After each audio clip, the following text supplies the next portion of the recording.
Alright, y'all. So, out here filming this a little earlier on my walk. Kinda. Not too much, though. But, we, out here getting the cardio done. We are on to shoulder day. Yesterday was chest. We, felt super amped up from that bucked up when we got into the gym from taking that mother bucker, but we were pretty fatigued overall yesterday, like we've been talking about today. Also super fatigued, but the great workout definitely put some pep in my step. I was supposed to try to move up to 260 instead of 265, but it felt good. Kind of warming up. It felt a little heavy. So more or less it felt like a good mental idea. Terrible physical idea. To go ahead and just move up an extra 5 pounds. And we're able to get in 1 rep. But then we failed halfway up on the second. So, not even able to do a 3x3. So we're definitely not ready for 265. Next chest day, we'll go ahead and we'll go to 260 like what we're supposed to do. Or no, the next chest day will still be within this this restricted diet calorie block. So 2 chest days from now. The next one we're going to go ahead and take it probably at like 225, just to get some volumes and reps in, and not necessarily feel like we're at 100% effort. So today though, we've got shoulders. So should be a pretty normal shoulder day. Nothing crazy there since we don't have a really heavy compound lift that we're currently doing on our shoulder day. I guess really upright rows would be that movement. But currently I don't think they're really all that heavy. I mean, I guess they are, but we that should be a sustainable weight, especially because that's at a much higher volume. So no problem there today. So we will be, I don't think we're going to use the mother bucker on our shoulder and arm days. That feels overly aggressive for 1, a shorter workout, but for 2, a less physically intensive workout. Like, it's still hard and there's a lot of physical effort, but the muscle groups are much smaller, so they take a lot less energy to bring, your delts and your biceps and triceps and forearms to failure than it does than it does, say, your chest. So your pecs or your lats, your spinal erectors, your glutes, your hamstrings, your quads. So those all take quite a bit of effort to bring to failure. So at least that's my thought behind it. But we are back to the house. I'm gonna go in. I'm gonna get ready to go eat my meal, and then get today's video posted and get some studying done. So I'll see y'all in the gym later. Shoulder day. We Went ahead and did our cardio earlier, talked a bit, took the dog to the vet to go get her nails trimmed up, and now it's time to get shoulders done. So, like normal, starting out with dumbbell rear flies. I knocked out one set with the 15s just to warm up, since that's what I like to do. Is 50% of the weight is normally going to be my warm-up set for like shoulder stuff, arm stuff, but mostly like the small accessory movement type things. So I got the 30s here. This is for 3 sets of 12.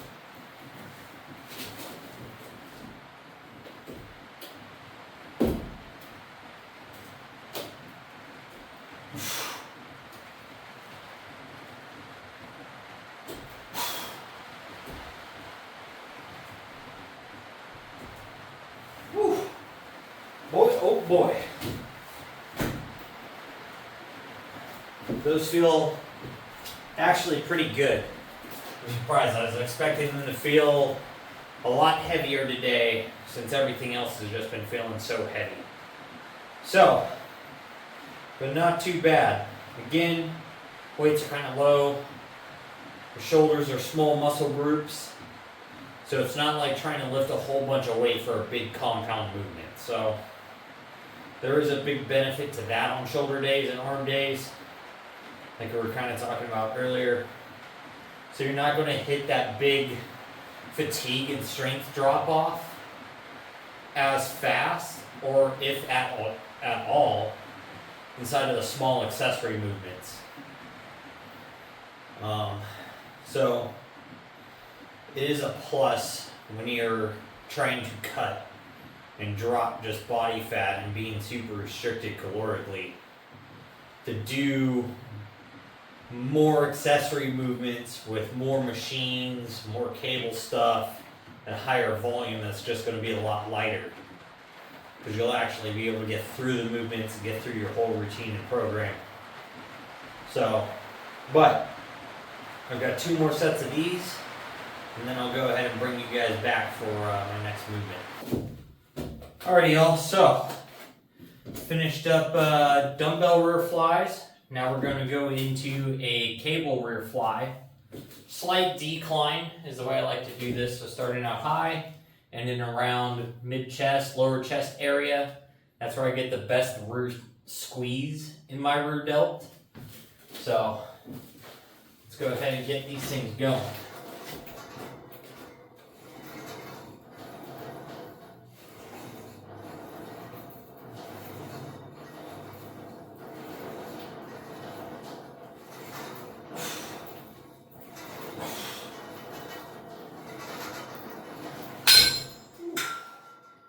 Yeehaw!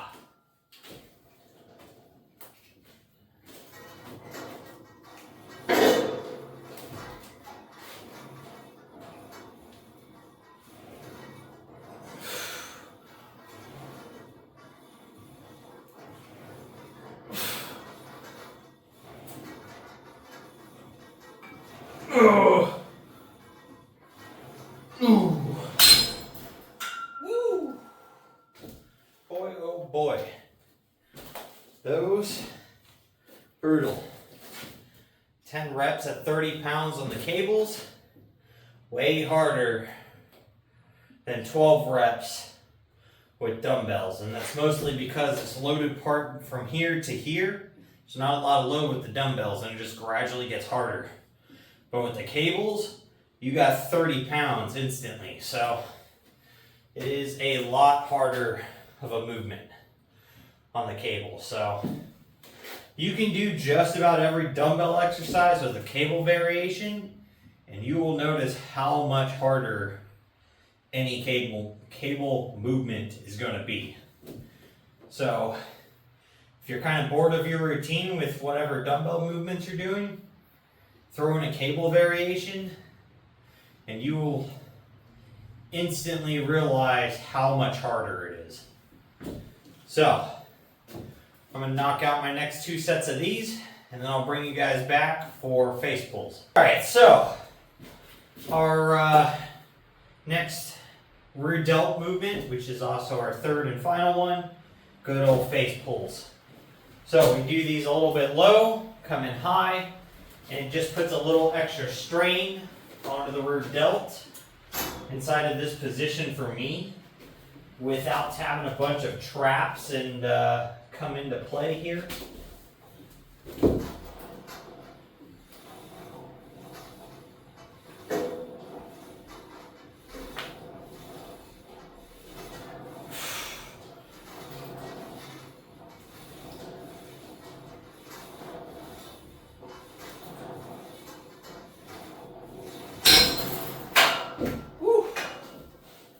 Boy, oh boy, I can definitely just feel a severe amount of blood in the rear delts right now.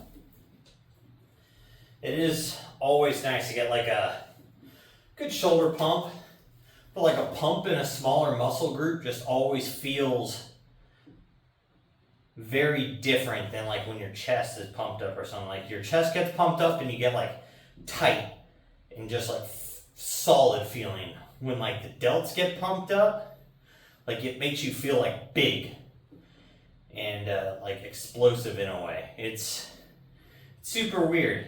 It's two different feelings. So, but with that, I'm gonna knock out my next 2 sets of these.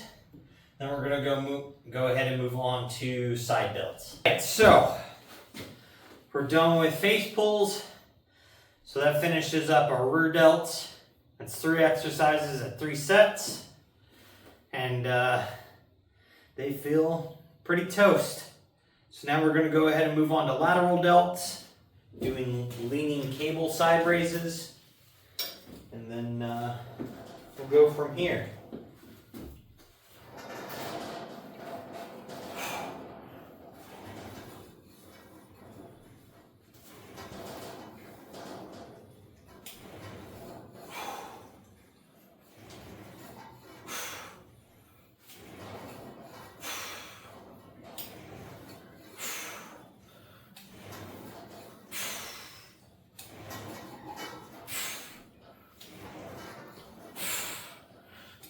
Ugh.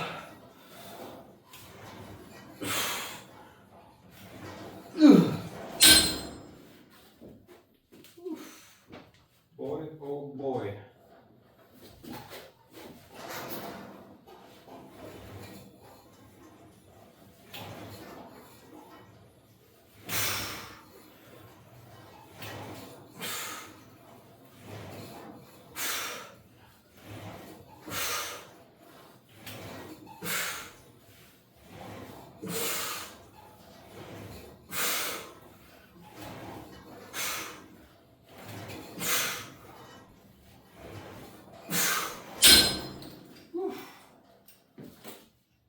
Oh man, those are brutal.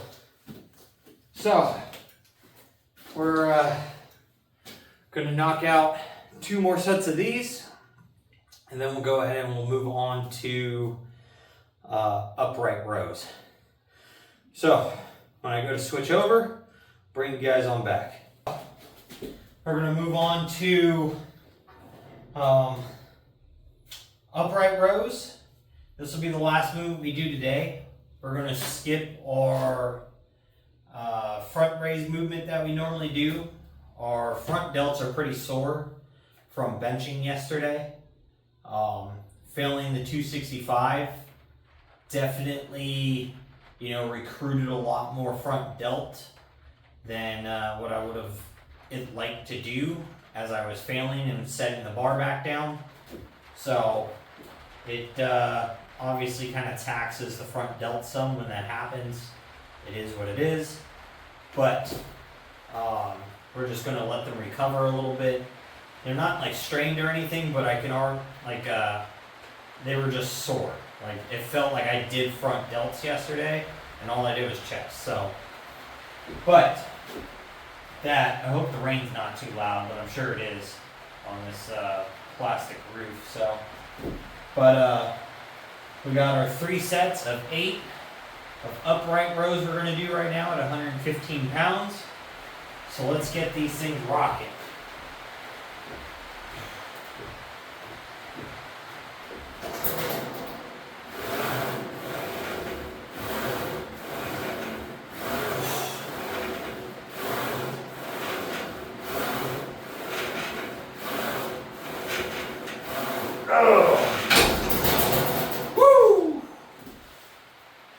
funny as these get hard for me, like I stand on my tippy toes, which is kind of funny.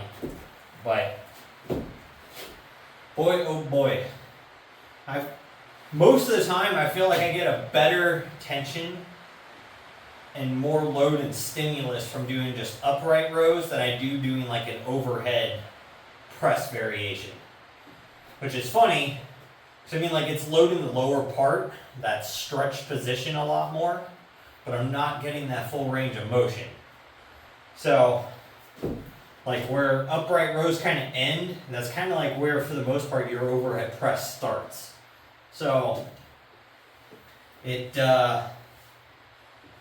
works the bottom range of that a lot more effectively. Because I mean, I watch almost nobody like overhead press from like here and then go all the way up. Like it's normally here, sometimes like here and up. So really your lat raises with the cables is going to get you the biggest stretch because you get to come across out front of the body and up. And then this is going to get your second stretch because you're starting here and coming up. And then after that, your full range of motion is going to come from your overhead press, which most of the time you're going to be stopping here, if not here, because most people who go kind of deeper, one, you're going to be using dumbbells. If you're using barbell, you're never going to get that deep without some shoulder stress and pain. So it kind of is what it is. But I'm going to get these things finished up, then I'm going to get on out of here. So with that, make sure you guys are getting your stuff done, you're working towards your goals. Most of all, just don't be a lazy fuck.